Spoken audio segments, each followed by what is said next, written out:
Welcome to Viji's quick kitchen. இன்றைக்கி வீடியோவில் குழா புட்டும் இடியாப்பமும் எப்படி செய்கிறதுங்கிறத பார்க்க போகிறோம். அதுக்கு முன்னாடி இது செய்கிறதுக்கு தேவையான அரிசி மாவு தயாரிப்பு முறையும் நம்ம பார்த்துக்கலாம்.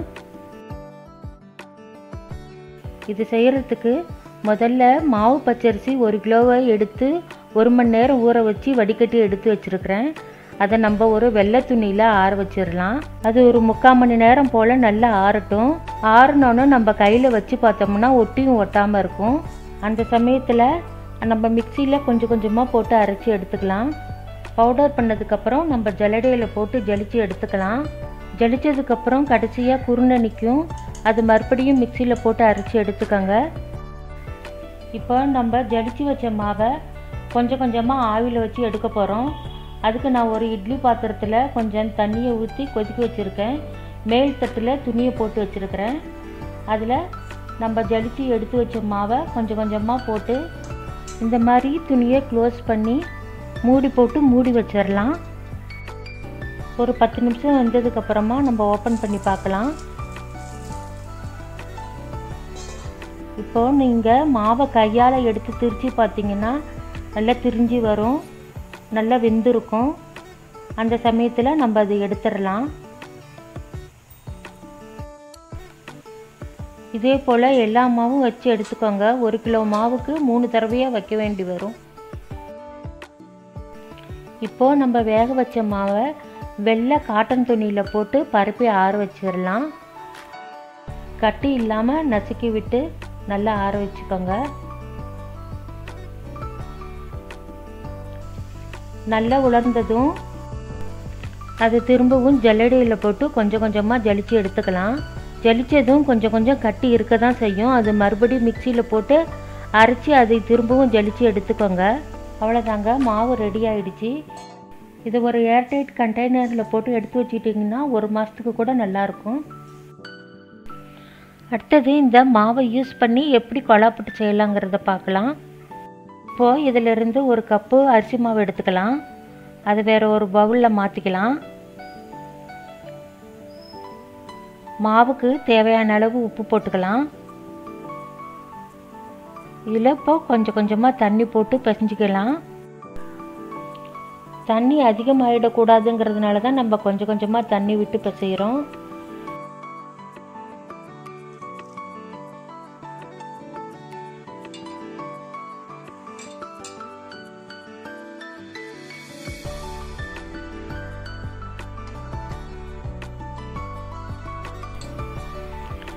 கையில் மாவு பிடிச்சு பார்த்தீங்கன்னா கொஞ்சம் பிடிக்க வரணும். இதுதான் பதம். இப்போது நம்ம புட்டு மேக்கரை எடுத்துக்கிறோம். அதில் புட்டு மேக்கரில் கொடுத்துருக்கிற ஹோல் உள்ள தட்டை முதல்ல அதில் போட்டுக்கலாம். இப்போ முதல்ல தேங்காய் துருவலை போட்டுக்கோங்க. தேங்காய் துருவலை போட்டுக்கிட்டு அடுத்தது பிசைஞ்சு வச்சு ரெடி பண்ண மாவு போட்டுக்கலாம். அதுக்கடுத்தது நம்ம திரும்பவும் தேங்காய் துருவலை போட்டுக்கலாம். இப்போது இதில் நாட்டு சர்க்கரையை சேர்த்துக்கலாம். உங்களுக்கு வெல்லம் தேவைப்பட்டால் நீங்கள் வெல்லம் கூட போட்டுக்கலாம். நான் நாட்டு சர்க்கரையை தான் சேர்த்துக்கிறேன்.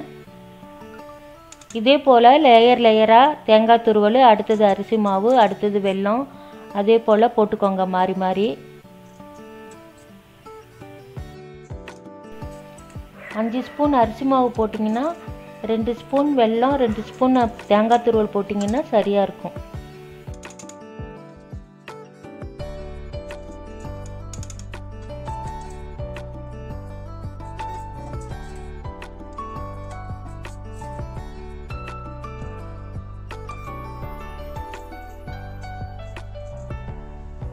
இப்போ இது ஆவியில் வைக்கிறதுக்காக குக்கரில் ஏற்கனவே தண்ணி விட்டு கொதிக்க வச்சுருக்கிறேன்.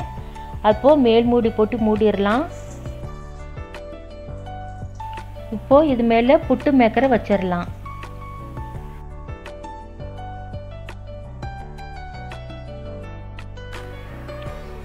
புட்டு ஒரு 7-8 நிமிஷம் நல்லா வெந்ததும் மேலே ஹோலில் இந்த மாதிரி ஆவி வரும். இந்த சமயத்தில் நம்ம புட்டை வெளியே எடுத்து பார்த்துடலாம்.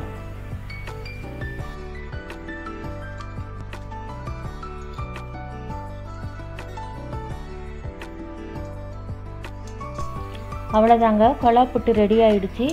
இப்போ அதே மாவு யூஸ் பண்ணி இடியாப்பம் எப்படி செய்யலாங்கிறத பார்த்துக்கலாம். 1 கப் அரிசி மாவு எடுத்து ஒரு பவுலில் கொட்டிக்கலாம். அதுக்கு தேவையான உப்பு போட்டுக்கலாம். இப்போ ஒரு டம்ளர் போல் கொதிக்க வச்ச தண்ணீரை அதில் கொஞ்சம் கொஞ்சமாக விட்டு பிசைஞ்சிக்கணும்.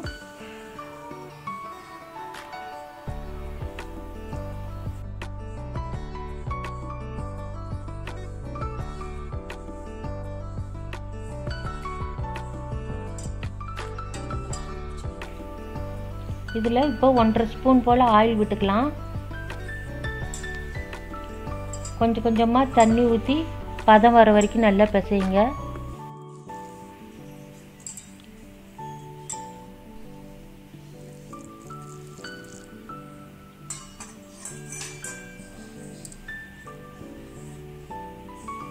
நல்லா பிசைய மாவு மிருதுவாக வரும். இந்த அளவுக்கு மாவை பிசைஞ்சு எடுத்துக்கணும்.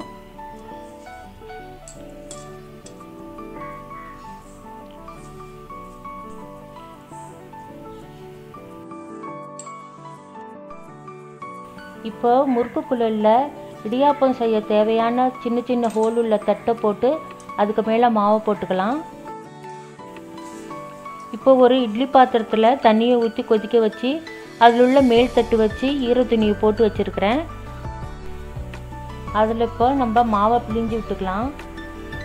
ஒவ்வொரு குழியிலையும் கரெக்டாக வர மாதிரி பிழிஞ்சு விட்டுக்கோங்க.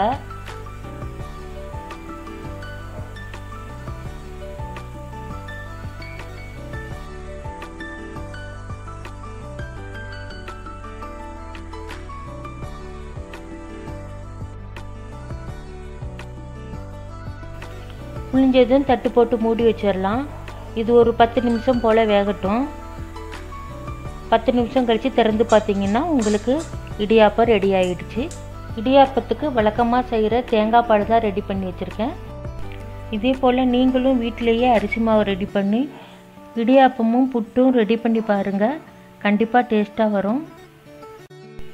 நான் திரும்பவும் வேறு ஒரு ரெசிபியோடு உங்களை சந்திக்கிறேன். அதுக்கு முன்னாடி சேனலுக்கு சப்ஸ்கிரைப் பண்ணலைன்னா சப்ஸ்கிரைப் பண்ணிவிடுங்க. லைக் பண்ணுங்கள், ஷேர் பண்ணுங்கள். தேங்க்யூ.